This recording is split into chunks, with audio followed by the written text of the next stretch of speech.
Guys म चाहिँ हजुरलाई एउटा सानो सुजीको हलुवा बनाउने रेसिपी देखाउँदैछु। प्रथम हामीले 1 कचौरा सुजी लिने, त्यसमा ठ्याक्कै त्यही सुजीको 2टा कचौरा भरि मिल्क लिने, मिक्स गरेर 1-1.5 घण्टा राख्ने। सुजी लिएको कचौराको ठ्याक्कै त्यही नाप अनुसारको घिउ लिने, चाहिँ पान तातो गरेर त्यसमा यो घिउलाई हाल्ने।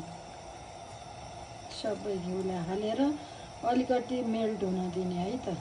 मेल्ट भइसकेपछि यसमा चाहिँ हामीले सानो आगोमा जति सुजी राखेका थियौँ त्यति चाहिँ सुगरलाई राख्ने अनि यसलाई बिस्तारै मेल्ट हुन दिने।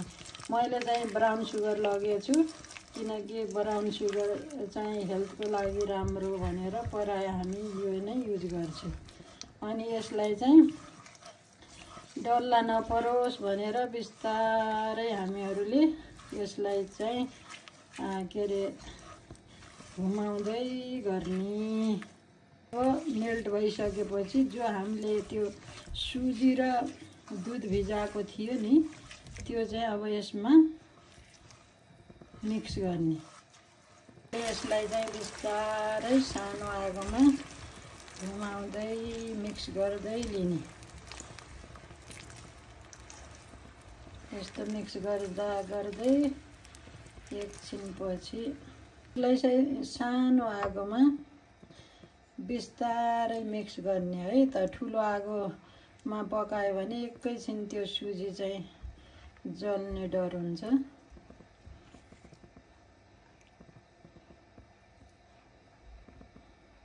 मैले चाहिँ यो हलुवालाई 10 देखि 15 मिनट पकाएँ।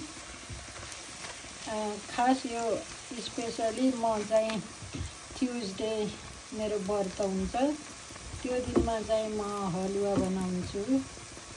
ल त साह्रै मिठो होला जस्तो छ। अब चाहिँ म एकछिनपछि पूजा गरेपछि यसलाई ट्राई गर्छु। हलुवा चाहिँ रेडी भयो। अब चाहिँ एकछिनपछि खाइन्छ। मेरा पुरीहरू रेडी भए।